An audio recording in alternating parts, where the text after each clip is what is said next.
All right, welcome back. Ryan's Thoughts and Cars. I had originally come out here because I wanted to talk. Well, I wanted to make a video about because I was diagnosed type 1 diabetes at a late age. I think I was 46. I've been trying to make videos on that, but my audio thing, I haven't figured it out. Big, I'm having trouble with it. The same thing with dating. Like I'm 50 years old and I'm dating, right? And it's 2025, and I wanted to share my experience with that. And like I said, like the video's not quite working out for the audio. Had to record it a few times and it's just not working out. Um, I have made videos, I think, already about how many employers I'm working for right now. And that's the state of the world nowadays, right? That is the state of the world nowadays. Thoughts on dating? I originally went to start dating to see. Well, I'm starting over a brand new life, basically, right? I'm starting from scratch again, and I'm learning about myself because I've done a complete overhaul of myself, I guess you could say, and that's why I want to document it a little bit here with the video and share it with other people because I think that's valuable. I think that's really valuable to share with. I know in the old days, people, old days, like, they would write memoirs or they would write a journal, and then that journal would get, somebody would bring it to light, and then we'd all glean facts from, epiphanies and things from this guy's journal and wrote it down, right? But I'll talk about the dating thing, and it was part of my own self growth thing, right? Going so I had uh, I had a divorce, and it was traumatizing, not just for me, but for the kids. It was so silly and absurd, and I couldn't believe what was going on, and that I hated women for the longest time afterwards. Like I had an actual hate on for women. And so after my divorce, a few years after my divorce, I thought, all right, I'll get back into dating and I'll see how I do with this hatred of women that I got, right? This, monkey on my back sort of thing. And it was really weird how things worked out. Um, Nothing I'd ever been told was the truth about women and how to deal with them. And I went a complete opposite way now. I thought having that idea, like I hate women, I didn't like women, I didn't trust women, the whole thing, actually helped me out. More so than anything that anybody could have ever said to me, you know. And I stumbled upon this weird way of treating women that actually works really well. And how do I explain that? Casey Zander, if you're in the dating thing, watch him on YouTube. That's basically what I learned. The exact same thing. And the whole time I was doing it, I'm like, I didn't give a shit. I really didn't. And it worked so well that I couldn't believe it. And it got, well, I was going to go back to school, so I knew I was going to break it off. And the night I went to go break it off, she's like, I'm in love with you and I want this to continue and all of this. And that was one of my rules. As soon as one person falls in love, break it off. The other rule is like no sleepovers. Never live together, no sleepovers. And yeah, I mean, it got me, it got me a girlfriend, and the whole fall in love thing. Yeah, it was really weird.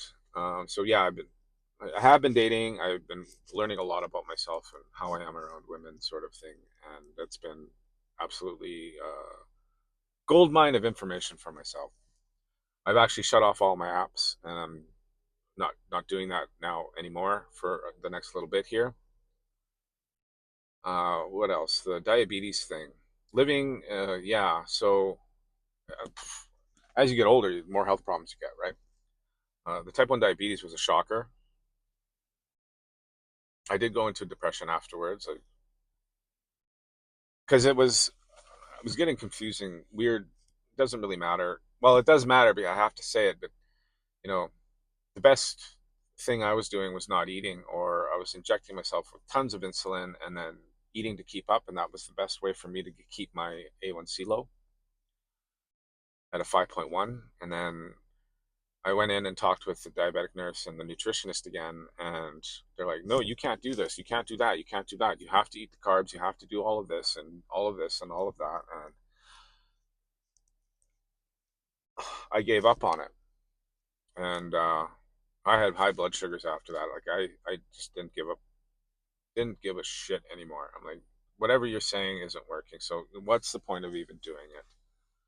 Um, which actually, all of this ended up leading into a thing where I got really depressed, and I couldn't see any real way out. I started drinking, and I went into self delete mode. I actually there were a couple of times, I guess, but the one time,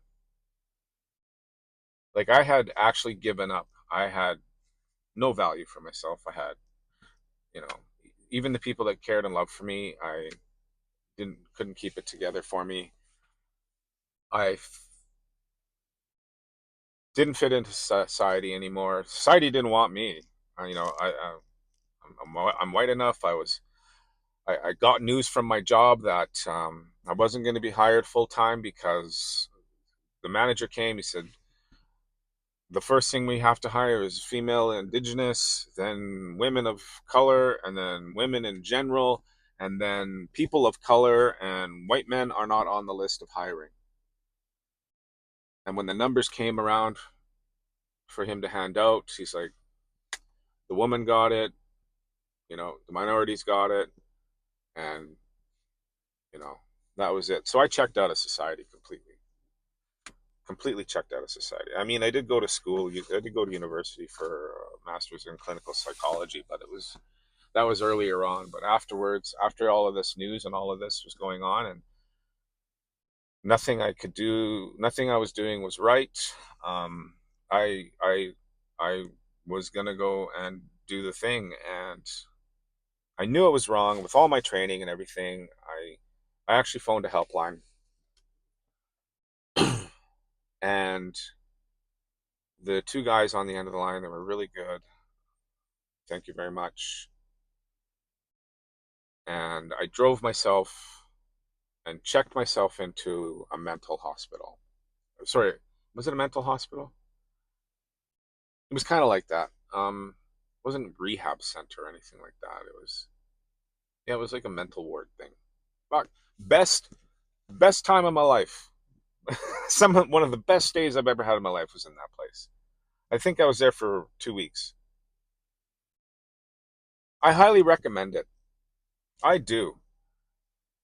They have a psychiatrist on call. You get to talk to him every day if you want to. Food was good. Well, my neighbor snored, but so did my ex-wife.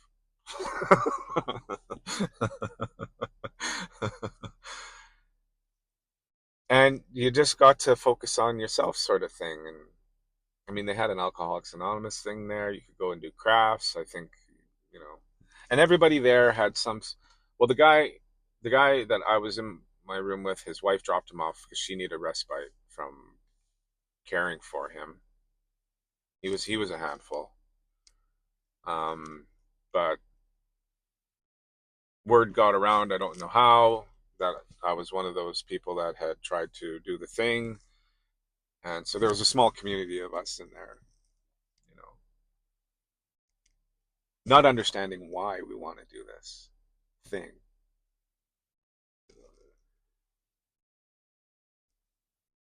but not ready to face the real world about it again because as soon as we go out there, like it's back in the shit show,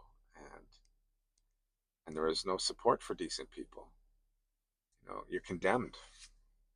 You're condemned for doing nice things.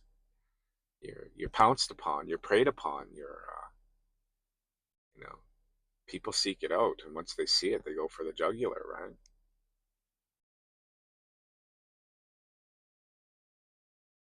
So yeah, but I do highly recommend you check into one of those places. I really do.